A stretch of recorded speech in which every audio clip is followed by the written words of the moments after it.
d'atteindre le but cette année? Qui peut me rappeler cela?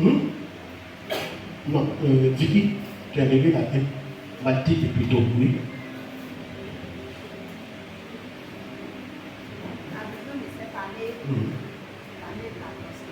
L'année de la prospérité. Alléluia.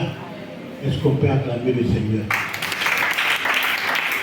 C'est vrai, c'est l'année de la prospérité. Dieu veut que tu puisses sortir de la pauvreté. Alléluia. Mais on ne sort pas de la pauvreté comme ça. Ce n'est pas par la prière. Mais je crois que le jour où on exposait, Dieu nous donnait de parler de cette question, il nous a instruit sur les moyens qui peuvent nous conduire à la richesse. Alléluia. Gloire à Jésus. C'est vrai qu'il faut prier. Quand tu es en train d'entreprendre, tu pries et Dieu va te bénir. Alléluia. Gloire à Jésus. Et je dis quelque chose de très important. Et je voudrais que chacun garde cette parole-là dans son cœur. Bien-aimé, tu n'es pas responsable de ce que tu es. Je le répète. Tu n'es pas responsable de ce que tu es. Mais tu es responsable de ce que tu vas devenir. Alléluia. Tu n'es pas responsable de ce que tu es, mais tu es responsable de ce que tu vas devenir. Ce que tu es là ne dépend pas de toi. Mais ce que tu vas devenir là dépend de toi. Alléluia. Et je le dis ici, ce que tu es. Peut-être que tu viens d'une famille qui n'est pas riche, qui est pauvre. Ça, c'est ce que tu es. Alléluia. C'est ce que tu es. Mais tu peux changer la situation. Alléluia. Tu peux renverser les choses et devenir riche. Et changer de condition. Alléluia. C'est pourquoi je dis que ce que tu es là ne dépend pas de toi. Mais ce que tu vas devenir là dépend de toi. Alléluia. On a vu certaines personnes ici qui avaient des parents pauvres. Mais aujourd'hui, ils ont changé la condition de leur famille. Il y a un joueur nigérien en Angola, leur star là. Voilà. Il dit que sa plus grande joie, c'est quoi? C'est d'avoir sorti ses parents de la pauvreté. Sa plus grande joie. Alléluia. Amen. Mais c'est faux, il dit sa plus grande joie. Parce qu'il sait d'où il vient. On dit qu'il vendait de l'eau, il faisait quelque chose. Mais actuellement, c'est un milliardaire, archi-milliardaire. Donc sa plus grande joie, on lui demande de mettre ta joie. Il dit ma plus grande joie, c'est d'avoir sorti mes parents de la pauvreté. Alléluia. C'est pourquoi je dis, ce que tu es ne dépend pas de toi. Mais ce que tu vas devenir dépend de toi. Alléluia. Alléluia. Il a changé la situation, la condition de sa vie et de sa famille. Bien-aimé, tu peux le faire. Alléluia. Amen. Et je prie que cette grâce-là soit déposée sur ta vie au nom de Jésus. Alléluia. Amen. Que Dieu nous bénisse. Cette année, Dieu dit que c'est l'année de la prospérité. L'année où il veut que nous puissions entrer dans la révélation de la prospérité. Alléluia. Gloire à Jésus. Il veut que tu changes de condition. Alors, tu vas prendre ta Bible en Genèse 26, verset 12 à 22. Et nous allons parler de la prospérité par le travail. Alléluia. Alléluia. Genèse chapitre 26, du verset 12 au verset 22. Je lis la parole du Seigneur. Isaac sema dans ce pays, et il recueillit cette année-là le centuple, car l'Éternel le bénit. Cet homme devint riche, et il alla s'enrichissant de plus en plus, jusqu'à ce qu'il devint fort riche. Il avait des troupeaux de menu bétail et des troupeaux de gros bétail. Et un grand nombre de serviteurs. Aussi les Philistins lui portèrent en vie tous les puits qu'avaient creusés les serviteurs de son père, du temps d'Abraham, son père. Les Philistins les comblèrent et les remplirent de poussière. Et Abimelech dit à Isaac, va-t'en de chez nous, car tu es beaucoup plus puissant que nous. Isaac partit de là et campa dans la vallée de Guérard, où il s'établit. Isaac creusa de nouveau le puits d'eau qu'on avait creusé du temps d'Abraham son père, et qu'avaient comblé les Philistins après la mort d'Abraham. Et il leur donna les mêmes noms que son père leur avait donnés. Les serviteurs d'Isaac creusèrent encore dans la vallée et y trouvèrent un puits d'eau vive. Les bergers de Guérard querellèrent les bergers d'Isaac en disant, l'eau est à nous. Et il donna au puits le nom d'Ézek, parce qu'il s'était disputé avec lui. Ses serviteurs creusèrent un autre puits, au sujet duquel l'on chercha aussi une querelle, et il l'appela Sitna. Il se transporta de là et creusa un autre puits pour lequel on ne chercha pas querelle. Et il l'appela Rehoboth. Car, dit-il, l'Éternel nous a maintenant mis au large et nous prospérerons dans le pays. Alléluia. Nous allons prospérer cette année au nom de Jésus. Alléluia. Bien-aimés, vous connaissez Isaac. C'est le fils de la promesse, le fils d'Abraham. Et la Bible nous dit qu'il y a eu une très grande famine et Isaac est allé dans le pays des Philistins, vers le roi Abimelech à Guérard. Et dans le pays des Philistins, Isaac, pendant cette famine-là, a sémé. Et dans la même année où il a sémé, la Bible dit que Dieu l'a béni et il a récolté au centuple. Alléluia. Isaac a sémé et il a récolté au centuple. Bien aimé, très souvent, quand nous voyons des gens qui ont réussi dans la vie, nous regardons un peu leurs faits ou bien ce qu'ils sont devenus et on commence à les envier. Mais on ne fait pas attention à leur début, mais c'est toujours à leur fait qu'on regarde. Ils sont prospères, ils ont de grandes voitures, ils habitent de jolies maisons. C'est ce qu'on regarde. Bien aimé, on ne devient pas riche comme ça, comme des coups de pied magiques. Alléluia.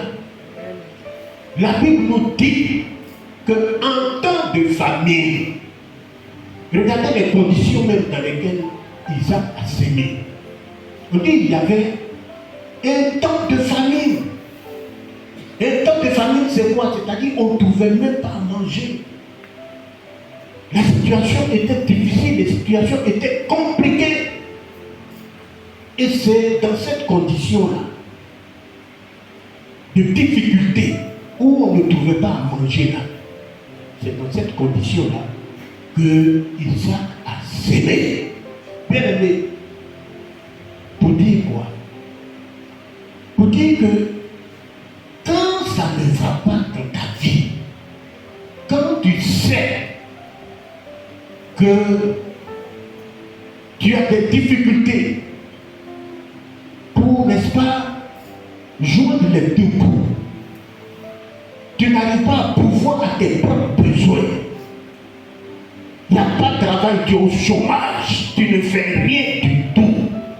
Bien aimé, la solution c'est quoi? C'est qu'il faut que tu travailles. On dit Isaac a sémé, il n'y avait pas à manger. Il était dans une condition où il n'y avait pas à manger. La situation était difficile. Mais il faut que les enfants de Dieu aient ce réflexe-là. Quand ça ne va pas, que tu es à la maison, tu es dans une maison que ça ne va pas, tu sais que c'est difficile. Qu'est-ce que tu dois faire? La solution, c'est qu'il faut que tu travailles. On dit qu'il a sémé. C'est vrai que dans le temps, l'activité des agriculteurs, c'est quoi? C'est la semence, ils sèment, c'est leur activité, donc c'est leur travail. Donc s'aimer ici, comme si on disait, il a travaillé. La situation était difficile, sa vie était compliquée. Il n'arrivait pas à pouvoir à ses propres besoins.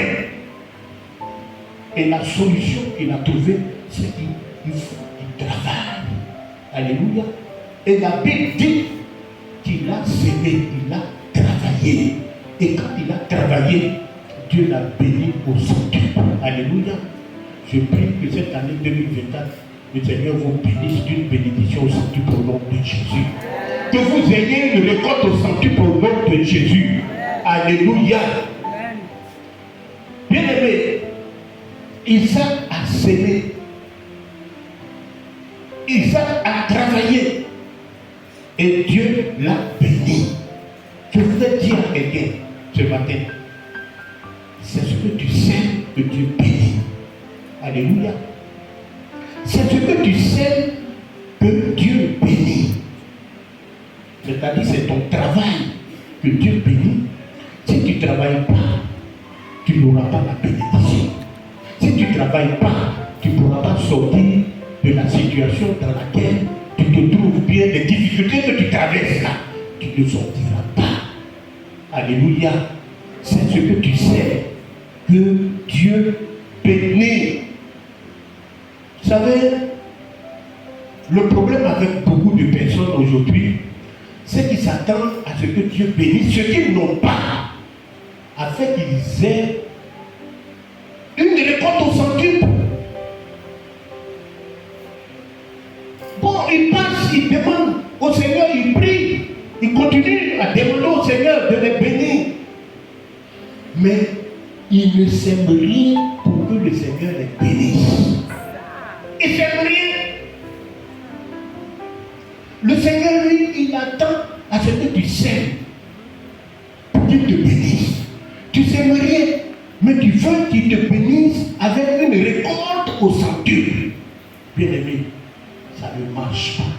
Ça ne fait pas partie des principes de Dieu. Alléluia. Vous savez, semer là, c'est un grand principe. C'est un principe de bénédiction. C'est un principe de bénédiction. C'est pourquoi la Bible nous dit que tu sèmes et tu vas récolter. Alléluia. Tout ce que tu sèmes, tu récoltes. Et la Bible nous dit que tant que la terre subsistera, c'est-à-dire que la terre va exister, les semailles et la moisson ne cesseront point. C'est-à-dire, tant que la terre va exister là, tout ce que tu vas s'aimer là va produire. Alléluia. Ça va produire. C'est un principe de Dieu, c'est une loi spirituelle.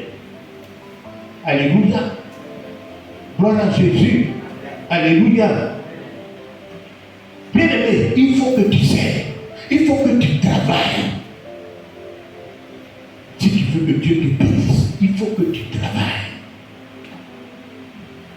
Moi, la question que je me pose, quand aurait-il été si Isaac n'avait pas sémé? Si Isaac n'avait pas sémé, bien aimé, Dieu n'aurait pas eu, il n'aurait rien eu à bénir. Alléluia. S'il n'avait pas sémé là, qu'est-ce qu'il allait avoir pour bénir? Et la récolte au centuple aurait été impossible. Alléluia. Il n'y a rien. S'il n'avait pas sémé, Dieu allait bénir quoi? Et c'est cette mentalité qu'on a. On ne s'aime pas et puis on veut que Dieu bénisse. Il n'a qu'à bénir. On ne travaille pas. Et Dieu n'a Il n'a qu'à bénir comment? Tu n'as pas semé, tu ne travailles pas, et puis tu veux que Dieu te bénisse. Comment? Bien-aimé, il y a une affaire de coopération dans cette histoire. Alléluia. Tu apportes et Dieu lui te bénit. Alléluia. La Bible dit quoi? Que Isaac a semé et Dieu a béni.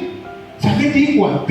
Il y a eu une coopération et le résultat de leur coopération a été la récolte au centuple. Alléluia. C'est parce qu'il a béni que, n'est-ce pas, il a semé plutôt que Dieu a béni. Il y a une coopération. Il a coopéré. Alléluia. Donc il a travaillé, il a semé d'abord. Et Dieu a apporté la bénédiction. Gloire à Jésus. Alléluia. Bien aimé, en Jean 6, verset 9, la Bible nous dit, et nous donne un exemple. C'est un jeune garçon. C'était aussi comme un peu, il y avait une situation de famine. Jésus avait prêché, les gens le suivaient. Et puis un coup, on se rend compte que bon, les gens ont faim, comment on va faire pour les nourrir pour ce peuple-là. Et ce jeune garçon-là, il a apporté 7 pains et quoi? Et 2 poissons. Alléluia. 7 pains et 2 poissons. Et la Bible nous dit que Jésus a utilisé ces 5 pains et 2 poissons. Et il a donné à ses disciples, les disciples ont distribué. Quand les disciples ont distribué, il y a eu 12 paniers restants. Il y avait encore des morceaux de pain et de poissons, 12 paniers. Et ce jour-là, ils étaient tous rassasiés. Et Jésus avait nourri là plus de 5000 personnes, je vais dire sans les femmes et les enfants. Alléluia. Pour dire quoi? Que c'est grâce à cette coopération. C'était le résultat de sa coopération avec ce jeune garçon-là. Alléluia. Qui a donné, qui a semé ces 5 pains et ces 2 poissons. Gloire à Jésus. Et Jésus a béni. C'est pourquoi je dis que c'est ce que tu sais que Dieu bénit. C'est le travail que tu fais là que Dieu bénit. Alléluia. Dans Deutéronome 28, verset 12, c'est ce que la Bible dit, c'est l'œuvre de nos mains que Dieu bénit. Notre travail que Dieu bénit. Gloire à Jésus. Ce n'est pas ta prière là qui va. Non, mais ton travail est béni. Maintenant, tu peux invoquer le Seigneur. Prier. Gloire à Jésus. Alléluia. Regardez la femme de Sarepta. Dans 1 Roi 17, le Seigneur a béni cette femme. Gloire à Jésus. Élie est parti la voir. Cette femme-là avait un seul repas. Elle et son fils. Elle devrait manger ce repas-là et puis mourir. C'était un temps de famine.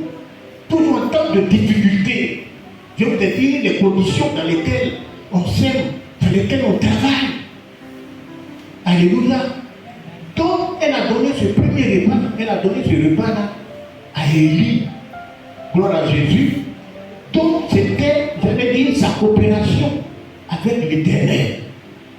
Elle a sémé, elle a fait quelque chose. Et le résultat de sa coopération avec l'Éternel est qu'elle, n'est-ce pas, a été bénie, elle a récolté au centuple. Parce que la parole nous dit que la farine qui était dans le pot n'a pas manqué et l'huile qui était dans la cruche n'a pas du tout diminué. Alléluia. Elle a été bénie avec une bénédiction. Dieu l'a bénie d'une bénédiction, d'une récolte au centuple. Gloire à Jésus. Parce qu'elle a sémé, elle a fait quelque chose. Bien-aimés, nous voulons cette année entrer dans la révélation que le Seigneur nous dit, c'est-à-dire la prospérité. Mais si tu ne travailles pas, tu ne vas pas connaître cette prospérité-là. Et Dieu, tu ne peux pas faire de Dieu un menteur.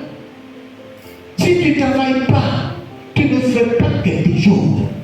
Bien aimé, tu ne vas pas connaître la récolte au centuple.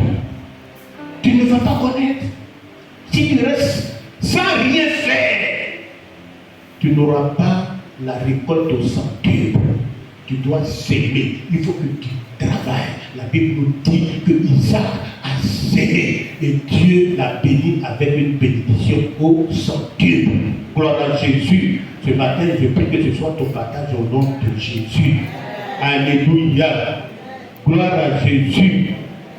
Vous savez, dans Genèse 39, verset 3, la Bible nous dit que Joseph, l'Éternel, n'est-ce pas, a fait prospérer Potiphar par les mains de Joseph, parce que Joseph entreprenait. Dieu bénissait tout ce que Joseph entreprenait. Alléluia. Il bénissait tout ce que Joseph entreprenait. Bien aimé, il faut entreprendre quelque chose. Alléluia. Il faut que tu crées une source de revenus qui peut t'aider à sortir de la misère au premier degré. Quand je parle de la misère au premier degré, c'est tu es là, même transport, même peut-être tu n'as pas ça. Ça c'est la pauvreté du premier degré. Tu ne dois pas être là. Non. Ce n'est pas normal qu'un enfant de Dieu se trouve dans la pauvreté au premier degré. Dieu faisait prospérer tout ce qu'il entreprenait. Dieu attend que ses enfants vraiment puissent entreprendre, puissent faire quelque chose pour qu'il les bénisse. Alléluia. Pour qu'il les bénisse. Et cette année, je déclare que l'Éternel te fera prospérer au nom de Jésus. Alléluia. Il te fera prospérer au nom de Jésus. Dieu fera prospérer tes finances au nom de Jésus. Tu feras prospérer ton commerce au nom de Jésus. Tu feras prospérer tes affaires au nom de Jésus. Quand je parle de tes affaires, de ton commerce, ça veut dire que tu vas travailler. Parce que très souvent, il ne faut pas donner les bénédictions comme ça. C'est vrai, tu pries, mais le plus important, c'est que tu travailles, que tu retiennes le point clé. C'est-à-dire qu'il faut que tu travailles. C'est vrai, on fait des proclamations. Tu dis Amen. Et Dieu va le faire. Mais si tu n'obéis pas, tu ne te mets pas à travailler, tu ne feras pas cela. Alléluia. Mais mon souhait ce matin, ma prière, c'est que tu puisses voir ces choses dans ta vie au nom de Jésus. Alléluia. Gloire à Jésus. Alléluia. Vous savez, il y a des gens qui sont pauvres et qui refusent de travailler, tout simplement parce qu'il y a des métiers dont ils ont honte. J'ai fait cette remarque-là. Il y a des métiers dont ils ont honte. Ils trouvent que ces métiers-là ne sont pas honorables. Ou bien ces métiers-là leur font perdre leur dignité.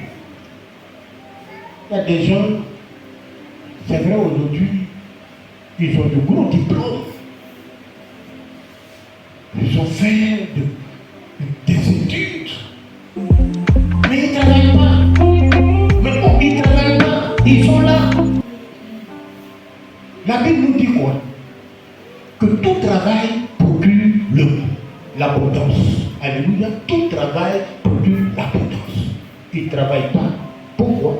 Parce que ces métiers-là leur font honte. Ils ont honte.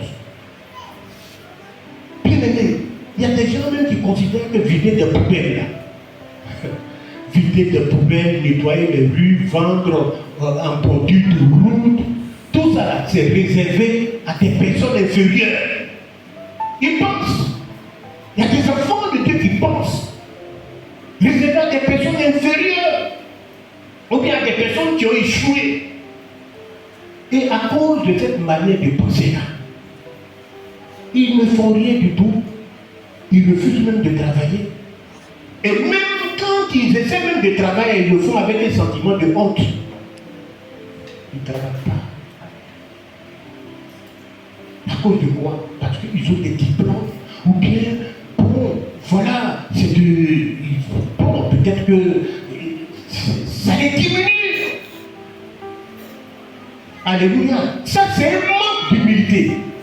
Vous savez, dans Philippiens 2, versets 7 à 11, la Bible dit: ayez en vous les sentiments qui étaient en Jésus-Christ, lequel existait en forme de Dieu, n'a point regardé comme une proie arrachée d'être égal avec Dieu, mais s'est dépouillé lui-même en prenant une forme de serviteur, en devenant semblable aux hommes et ayant paru comme un seul homme, il s'est humilié lui-même, se rendant obéissant jusqu'à la mort, et jusqu'à la mort de la croix. C'est pourquoi Dieu l'a souverainement élevé et lui a donné le nom qui est au-dessus de tout nom, afin que au nom de Jésus, tous genoux fléchissent dans les cieux, sur la terre et sous la terre, et que toute langue confesse que Jésus-Christ est Seigneur, à la gloire de Dieu le Père. Alléluia. Bien-aimé, Jésus lui-même là, il s'est dépouillé. Il s'est dépouillé lui-même. C'est-à-dire, il s'est fait lui-même rien. Il s'est fait lui-même un vaurien. Un vaurien. Et qu'est-ce qu'il a fait? Il a appris le métier de charpentier. Qui sait que Jésus a été charpentier? Jésus a été charpentier. Il s'est fait, lui, le Dieu souverain, le Dieu tout-puissant, le Dieu glorieux. Il a pris la forme d'un homme. Il était serviteur. Alléluia. Il est venu apprendre quoi? Il est venu apprendre menuiserie. Alléluia. Jésus, il est le premier menuisier. Alléluia. Le premier. Et la Bible nous dit dans Marc 6, verset 1 à 3, il était en train d'enseigner dans la synagogue. Et beaucoup de gens qui l'entendaient étaient étonnés et disaient: d'où viennent ces choses? Quelle est cette sagesse qui lui a été donnée? Et comment de tels miracles se font-ils par ses mains? N'est-ce pas le charpentier? Bien-aimé, on l'appelait même par le nom même de son travail. Aujourd'hui, si on t'appelle poubelliste, quand tu entends ces choses-là, même peut-être à cause de ça, mais tu ne veux pas travailler. Mais Jésus, là, on l'appelait charpentier. Lui, le Dieu. Il l'a appelé. Et Jésus, il faisait quoi? C'est lui qui travaillait. Il transformait le bois en tabouret, en chaise. Alléluia. Il faisait ce travail-là. Bien-aimé, tu peux imaginer le Seigneur Jésus, la scie à la main, c'est-à-dire il avait scie en main, et puis le bois là, il tente de couper. Et il transpirait sous le jour du travail. Il faisait ce travail et il n'en avait point honte. Il n'en avait point honte. Il ne faisait pas ce travail-là déshonorable. Il faisait ce travail-là parce qu'il avait déjà appris par son père. Il a dit: c'est à la sueur de ton visage que tu mangeras du pain. Donc lui, il transpirait, il travaillait déjà. Aujourd'hui, toi tu veux que les autres transpirent et puis tu vas manger le pain. Ce n'est pas normal, c'est même une malédiction. Tu vas manger le pain de la transpiration de quelqu'un d'autre. Or, alors on dit, c'est toi qui dois transpirer à la sueur de ton visage pour que tu manges. Enfant de Dieu, il y a des choses qui doivent te faire changer de mentalité. Pour que tu quittes cette pauvreté, cette vie qui ne t'honore pas. Comment quelqu'un, Dieu dit, chacun n'a qu'à manger à la sueur de son visage. Et puis, pour toi là, si papa t'a pas donné, maman t'a pas donné, ou bien un frère, toi tu es là, toujours avec le téléphone. Hein? Bon, écoute, aujourd'hui là, ça va pas, hein? Ça va pas, hein? Bon, il faut me voir, Ça, c'est quoi ça? Hein? Toi, tu dois pas être dans cette mentalité. travailler et puis tu grattes ta tête comme ça et puis tu es à côté de maman. Mais lui, la tête, il a fait. C'est à la sueur de son visage, il a levé. Tu peux aussi apprendre à Seigneur à travailler. Gloire à Jésus. Amen. Alléluia. Amen. Vous savez, ces petits métiers qu'on dit, notre problème, c'est que nous, on veut le travail qui donne nom. Alléluia. Travail qui donne nom là. Tous ils sont assis là, ils vont comme si vraiment ils ne peuvent pas travailler. Et chaque travail qui donne nom. Directeur, PDG des temps. Voilà. Ça là, c'est ce qu'ils veulent. Puis ils travaillent au plateau, ils font quelque chose. Mais aller à la banque, ceux qui déposent les grosses sommes là-bas, là, c'est ceux qui, n'est-ce pas, parfois, et puis on dit il faut des boulots dont on a honte là. Les charbonniers. Allez voir l'argent qu'ils déposent. Est-ce qu'un PDG ou que je ne sais pas quoi peut déposer cet argent? Regardez ceux qui tiennent le commerce. Ces grands maracas et autres. Donc, mais ça plie. Mais ceux qui déposent, ils font des petits boulots, les boulots dont on a honte à cause de ça, tu es assis là, tu ne travailles pas du tout. Et tu veux la bénédiction. C'est ce qu'ils font. Mais il faut que tu changes de mentalité. Cette année-là, c'est l'année de la prospérité. Et Dieu veut nous parler. Alléluia. Amen. Dieu veut nous parler comme il parle à quelqu'un qui aime. Ne trouve pas ça dur, mais c'est la vérité. Alléluia. C'est la vérité. Et c'est cette vérité-là qui va te propulser dans la richesse et dans le bonheur. Alléluia. On veut, mais c'est pas ça. Alléluia. Dieu lui-même, Dieu qui a créé les cieux et la terre. Vous savez, son premier travail, son travail qu'il faisait, il était agriculteur. Agriculteur. La Bible dit quoi? Il a planté un jardin. Et il a mis Adam et Ève dans le jardin. Il a dit cultiver et garder. Continuez d'entretenir parce que c'est ça là qui va vous rendre riche. Donc on les a mis. Alléluia. Dieu était agriculteur, le premier agriculteur. Il était tailleur. Le premier tailleur, c'était qui? C'était Dieu. Quand Adam et Ève ont péché, la Bible dit dans Genèse 3, verset 21, Dieu fit à Adam et à sa femme des habits de peau et il les a revêtis. Alléluia. Donc Dieu, il était tailleur. Il était le premier tailleur, premier couturier.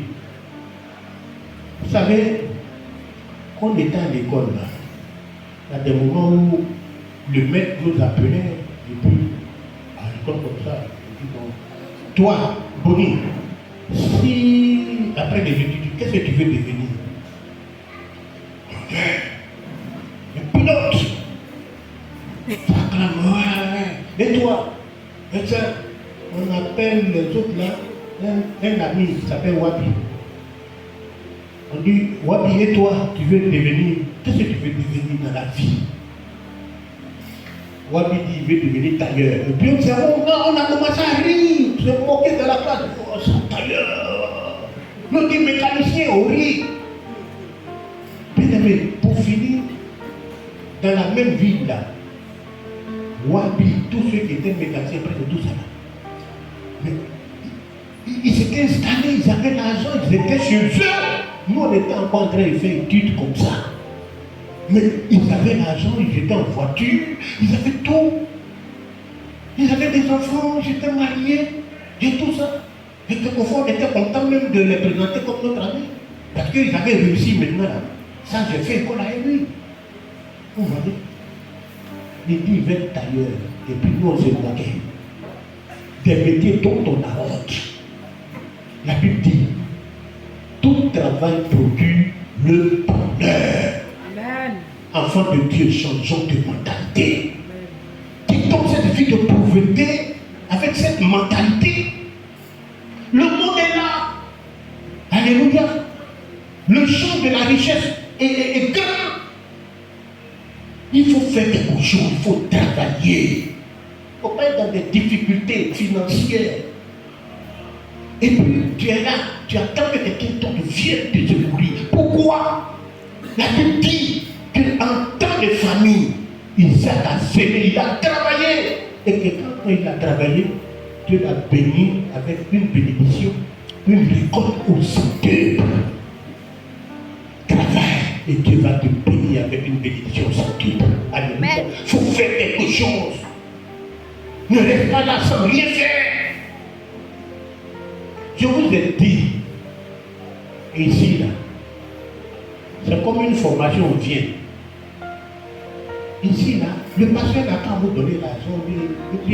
Ne prenez pas un pasteur comme un marabout, ou bien vous venez voir un marabout et puis il va prier, puis vous êtes riche, ou bien vous êtes. Non! On vient vous enseigne qui est Dieu, quel est le chemin. Nous tous même on est dedans. Alléluia. Dans la prière. Mais il faut faire. Alléluia. Il faut mettre en pratique ce que vous avez entendu. Mais tant que tu ne vas pas mettre en pratique, tu ne verras pas si ton Dieu l'a dit vrai ou pas. Mais c'est ça le problème. Et on pense qu'on est quelque part, on n'est pas béni, cette église n'est pas. C'est pas vrai. Parce que c'est Dieu qui bénit. Mets sa parole en pratique, tu vas voir. Alléluia. Mais il faut qu'on change de mentalité. Gloire à Jésus. Isaac a semé, Dieu l'a béni au centuple. Alléluia. Gloire à Jésus. Ouais. Vous savez, hier j'ai demandé à ma fille, j'ai une application là. J'ai une application où quand je suis en train de travailler et puis je cherche des versets, quand je tape, j'écris un peu et puis le verset vient. Donc ça me donne d'aller rapidement. Je dis bon, je vais chercher chômage. Tac, je tape. Rien.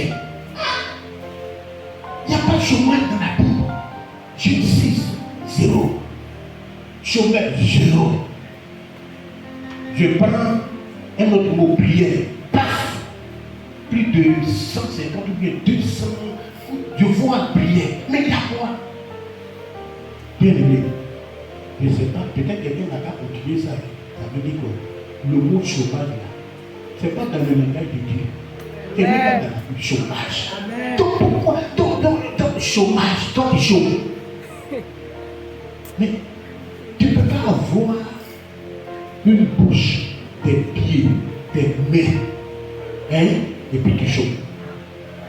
Non, Dieu n'a même pas ce mot-là, chômage. Tu n'as attendé. Parce que même avec la bouche, là, tu peux gagner ton pain. Ta bouche simplement. Dieu t'a donné tout pour que tu sois riche, pour que tu travailles. C'est pourquoi il n'a même pas de chômage même dans sa bouche. Regardez les journalistes. Hier, tu as écouté le ballon, non? Il est en train de parler. Oui, il a pas dit c'est pas avec sa bouche. Il a un salaire à cause de ça. Avec sa bouche. Toi, tu es là, tu sautes, après tu sautes, non? Mais lui, il est en train de faire son travail avec sa bouche. Il a un salaire. Dieu t'a donné des pieds. Voilà tes pieds. C'est pas avec ça on joue au ballon là. Donc même court. Ils courent. Ils font athlétisme. Ils courent. Ils sont millionnaires. Les joueurs là, ils ont tout. Et bras. Toi tu as bras. C'est quoi, il y a un proverbe qui dit, si tu as faim là, demande à tes bras. Pourquoi est-ce que tu as fait? Mais c'est vrai.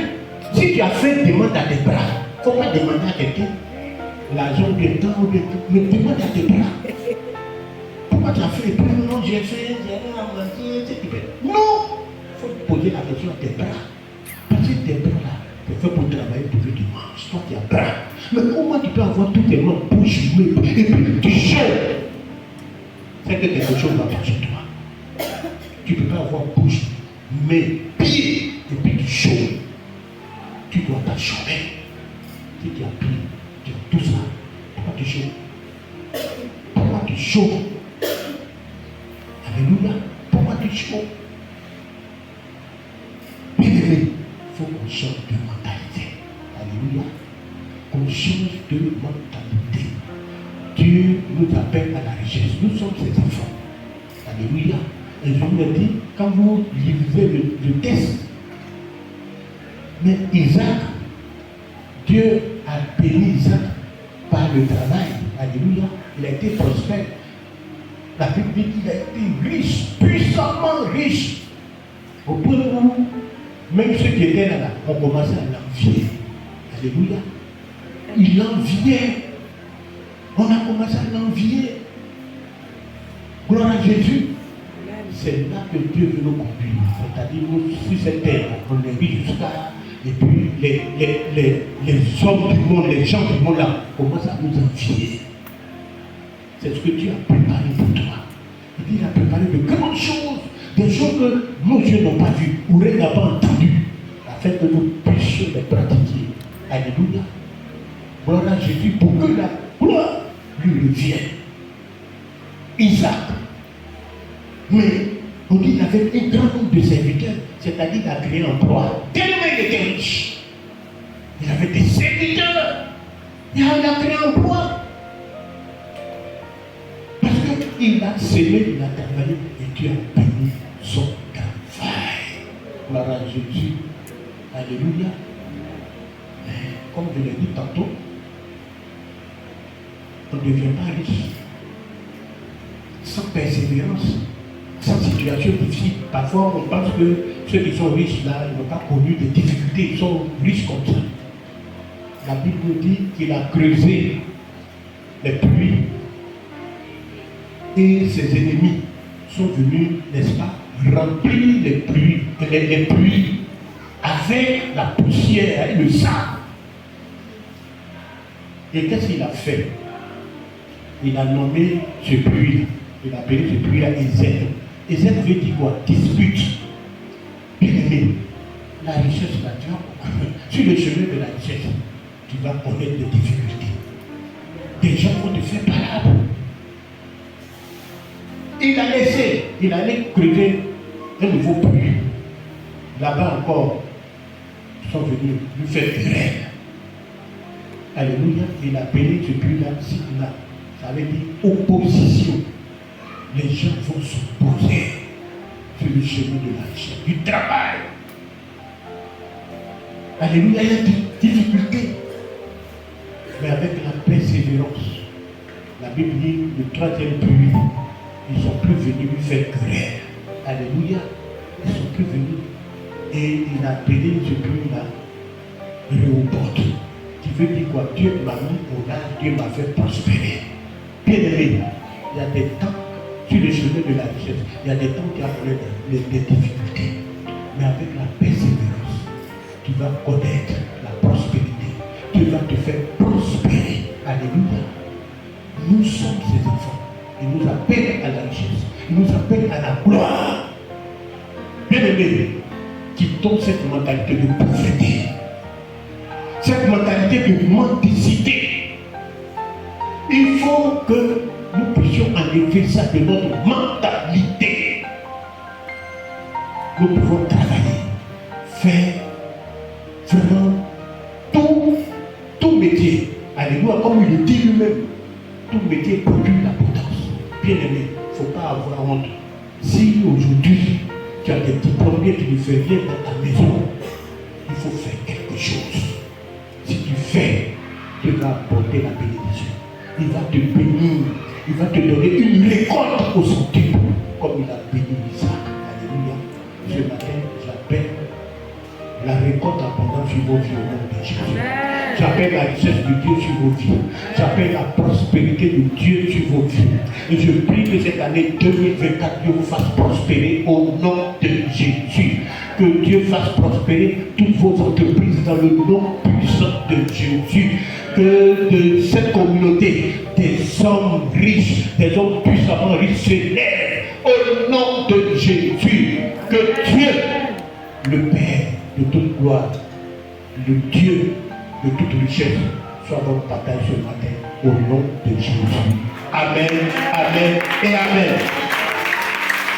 Abraham, comme Isaac, je veux travailler parce que c'est ce que tu attends. Tu attends pour apporter ta bénédiction. Prie, demande la grâce du travail sur ta vie. Au nom de Jésus. Commence à prier.